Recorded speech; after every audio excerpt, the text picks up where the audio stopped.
à toi qui en cet instant écoute ce podcast. Je m'appelle Patricia Verneret, je suis auteure, formatrice par la voix et coach de vie.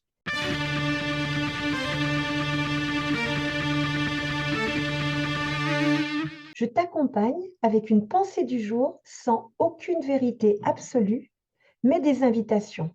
À quoi? À écouter la vie en toi qui veut s'exprimer et t'aider à passer à la suite de ton histoire.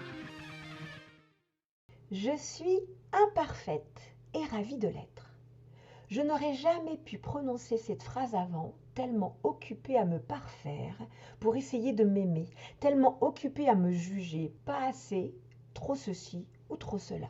Cela m'a menée vers des souffrances, vers des sentiments erronés, vers des conflits intérieurs entre mes aspirations profondes et mes interdictions mentales, mon envie de vivre et mes injonctions qui me l'interdisaient, vers une bataille contre moi-même.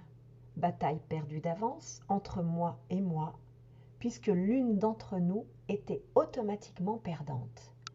Plus, c'était mon autre credo. Toujours un autre à sauver, aider, pousser, encourager. Moi, je verrai plus tard.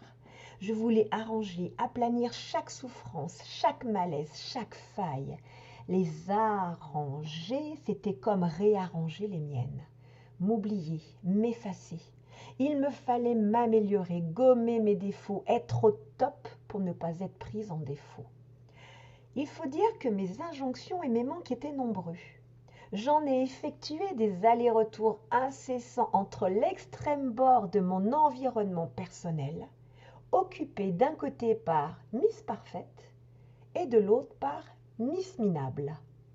Un jour que j'étais épuisée par ces voyages de l'une à l'autre, je me suis immobilisée et j'ai ouvert les yeux sur 360 degrés. Mon environnement était bien plus vaste et intéressant que je ne l'avais imaginé. Il y avait tellement d'espace.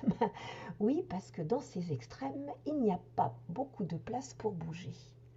J'ai cessé de comparer, j'en ai eu assez. Au lieu de me chercher ailleurs et surtout dans le regard d'un autre ou d'une autre, je suis revenue à mes fondamentaux, mes besoins profonds. Je suis de mauvaise humeur, et alors? Je n'ai pas eu le temps de faire le ménage avant de recevoir mes invités, et alors? Je suis fatiguée et j'ai besoin de me reposer alors qu'il y a tant de choses à faire, et alors? J'arriverai en retard, et alors? Je suis trop ceci, trop cela, pas assez ceci ou pas assez cela, et alors? J'ai quelques défauts, et alors? D'ailleurs, défauts ou qualités, n'est-ce pas affaire de circonstances?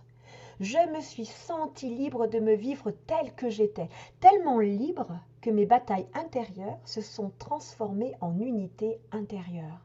J'ai intégré mes défauts et qualités, mes énergies différentes, mes plus et mes moins, ma part à l'ombre, ombre parce que la fuir m'empêchait de la voir, s'est intégrée à ma part à la lumière parce que je la voyais enfin.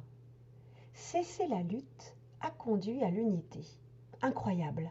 Mon terrain de jeu et de jeu s'est agrandi. Moins je cherchais la perfection, plus j'acceptais mes failles, mes fragilités, mes soi-disant défauts physiques et plus je trouvais la paix.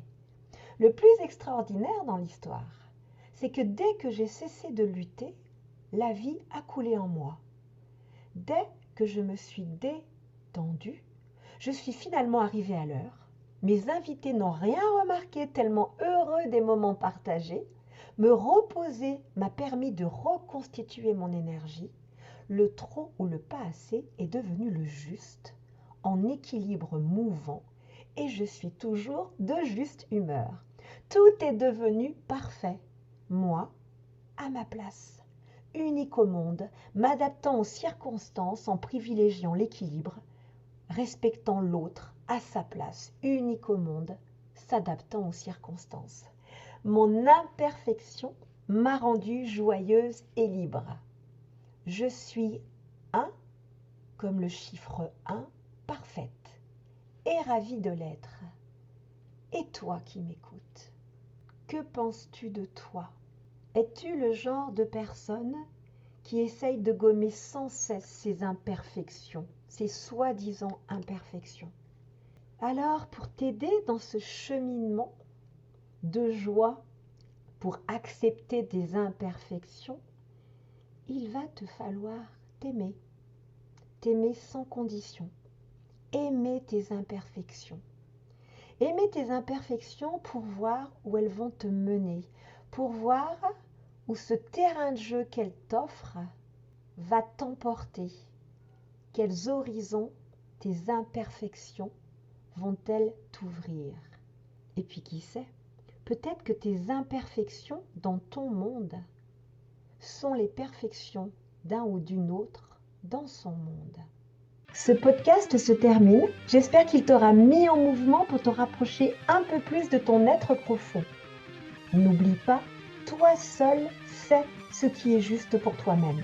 Merci pour ton écoute.